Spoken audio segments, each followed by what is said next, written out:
This is the saddest video on the internet and no one can prove me otherwise. This video has suddenly blown up. It has 63 million views. It shows a group of women dancing and celebrating around this bedsheet with red drops on it. What some of you might not know is this is a cultural thing that happens in certain cultures where on the girl's wedding night, obviously, stuff happens and the following morning everyone in the family comes to inspect what has been left over. In 2023, we are still determining women's worth based on how pure they are, proving something to someone as if they have become a trophy, an ownership. They are being treated like, essentially, objects who need to be inspected and need to prove something to someone. The girl in the middle, the awkward-looking dancing girl who looks tired and exhausted, who barely looks like she's 18, that is the bride. And all of the women in her family around her, they are happy, they are celebrating because their daughter is pure, their daughter is clean, their daughter is a child. So essentially, they are celebrating that their daughter has been raped on her wedding night and she has something to prove to her potential husband that they may or may not have chosen. Why is it that in 2023, the 21st century, we are still rewarding women with praise, with congratulations, because they are pure beings? Disclaimer, the following is only in reference to the video shown. This channel does not condone any form of cultural shaming. These videos are not encouragement for viewers to go and harass these people. The videos are for entertainment and educational purposes only. I do not condone any such harassment. End disclaimer. Why celebrate purity? This is an actual question posed by this young queen. Well, before I get any further, I have to put in some context. This video is obviously taking shots at cultural traditions. This young woman hashtagged this video as Romanian and the Balkans. As most of my viewers know, I like to educate myself on a subject as best I can. The issue is I really couldn't find a proper article that details this actual tradition. The best I could find were social media inserts from English speakers of that region of the world. So please bear with my ignorance, and I more than welcome anyone with more knowledge to comment and educate the rest of us. Best I could piece together is this is probably a type of gypsy cultural tradition that shows the spotting from the hymen rupture after the marriage is consummated. It has a deep cultural impact, and to my understanding, it is considered a deep sense of pride amongst the older women, as it is irrefutable evidence of purity to any male members of either family. My question to this young woman who is offended by this is, why is she trying to shame a culture tradition of acknowledging purity? Also, I highly doubt there was any form of violation on that young woman's wedding night. I think it would be wise if young women would refrain from adding such baseless accusations as if this culture condoned such actions. This by far is not the saddest thing on the internet, and I suspect this young woman may have some personal issues with her own heritage that somehow ties into this video, but that's just a guess. Women I'm not blaming cultures here. I'm saying that women are still being treated as if they are supposed to be a statue on men's pedestals, and the women in her family have fallen victim to these ideologies as well. They don't think that they have worth as humans. They are not congratulating their daughter for getting high scores on an exam, passing her, I don't know, university entries or something, for getting into university, for getting a job, for, being alive. They are celebrating that their daughter has been pure and that she has proven something to a man, that she now belongs to that man, and she has been a gift, essentially, to the man. They are celebrating the wonderful and amazing job they've done of raising a child. This is so derogatory to women, and any hate comments, any backlash I get on this just proves that the world is still stuck in the olden mindsets. Why do women have to prove anything to anyone regarding their personal lives? This is not normal. And there are more videos like this on this TikTok page. These have been publicized, so the whole world is now apparently celebrating 63 million views. 63 million times that video has been watched because they are so interested to know what that girl is celebrating, what is happening, And there are others like it.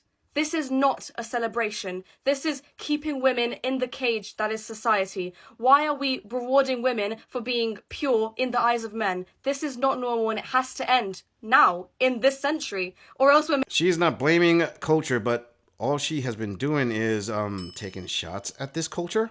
Queen, you can't just do that. Own up to the fact that you have an issue with this cultural practice and drop the, "oh, I'm offended for these women" tactic. It doesn't work and no one is buying it. For as much as modern women don't like to hear it, men are biologically hardwired to be attracted to purity. Funny how it's okay for women to be attracted to height and require it from men, but if a culture accepts and celebrates something the family provider, aka the man, values in his woman, oh my, it's oppression. Also, where does this young woman get the idea women in these cultures are not celebrated for other accomplishments? Sorry, Queen, but just because your gender studies degree brings you a reason to celebrate, who are you to dictate to other cultures what they should value? If these women take great pride in their purity, who are you to impose anything on these women and dictate how and what should be celebrated? And if this video is watched 63 million times, well, there has to be something about it that is special. Maybe, just maybe,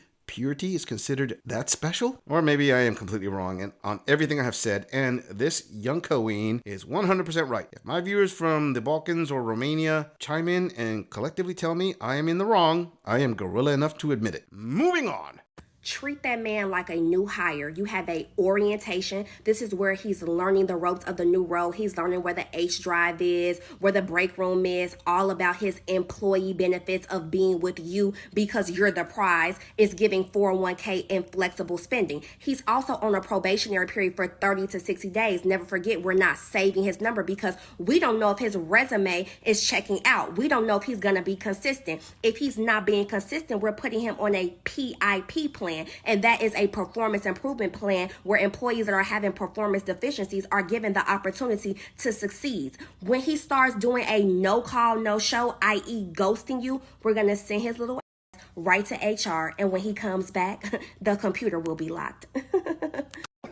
What you just said is one of the most insanely idiotic things I have ever heard. You go, Queen. Treat all men like they are applying to a job, except you are not paying them. In fact, since it is women who want to be taken care of, it can easily be argued that women are the ones applying for the position. Oh, you queens don't buy that. Okay, men are the ones who get down on one knee and propose, not women, i.e. men give out relationships. Women guard their purity. But yeah, you show those men who is in charge. By the way, the only men who are going to put up with that type of treatment are your true betas, pure-hearted imps. I'll do anything for you. Let me guess, when this attitude fails to land her the man she wants, the next step is to use shaming language in order to set those men straight. Ladies, tell me something. How frickin' special do you believe your built-in taco truly is? I mean, if there are more women than men, what exactly sets you apart from other women? Oh, let me guess. You are the table, just like every other Queen says. You are the prize because your roast beef sandwich is the bomb. Yeah, I forgot you got the secret sauce that makes you the prize. Unfortunately for you, the men you are attracted to already figured out that sauce is composed mostly of a cocktail of antidepressants, cheap wine, and stale cat food. Now that's a lot of damage! Moving on. The reason that a lot of relationships end prematurely or divorces happen is lack of emotional intimacy that is built in a relationship. Here's the deal. If you do not have emotional intimacy, and emotional intimacy is not, I told you about all my trauma when we first started dating, so now we're close. It's building intimacy over time that is emotional. So that means I trust you to come to me if you're not feeling it in the relationship. I trust you to talk about things, and it's receptive, it's reciprocated. That is emotional intimacy, and it's necessary for relationships. I don't believe I heard you correctly. Actually, the reason a lot of divorces happen is because of that 70% plus female-led divorce rate. And the idea of divorce happens because emotional intimacy is not built over the duration of the marriage is without a doubt a possible female justification to cheat on her husband. Why? How come? Tell me why! Say it! Say it! Because women are the undisputed champions of deciding the core of a marriage revolves more around her feelings than the marital responsibilities. For example, if your marriage has children, the man understands the family's needs outweigh his needs, so he must work longer hours to provide. Women will understand his long hours are him failing to provide for her emotional needs, and she must look for another man to attend her needs. The children and the family's needs come after that. Am I saying emotional intimacy is not important? No, I am saying that your fifis take a backseat to your responsibilities. Yes, emotional intimacy grows over the marriage, but it gets strained, and not a reason to end the marriage because it didn't meet your needs.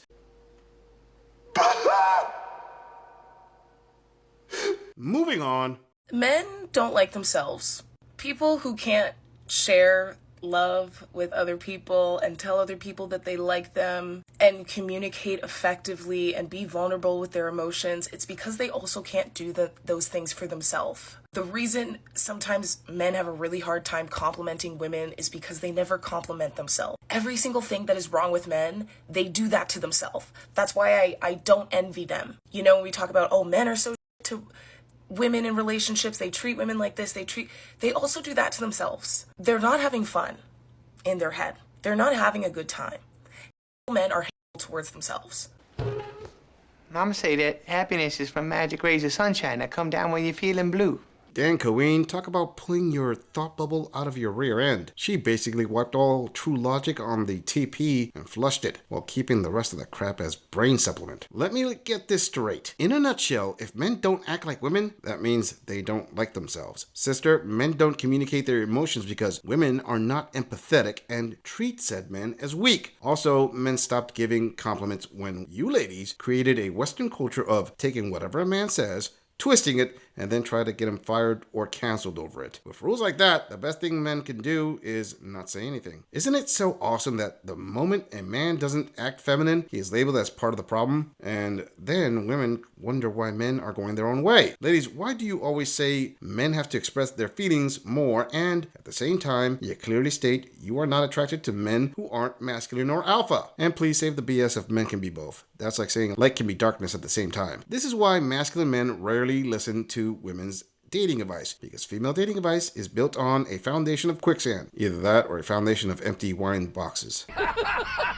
I'm just saying, if you enjoy this audit, click on the video in the end screen for more content. If you would like to support the channel, please follow the link in the description to donate to our beer fund, or like, subscribe, and share this video on other social media platforms. If you agree or disagree with anything about this audit, please let us know in the comments. I'm going to leave this audit right here. I'll see all of you in the next episode.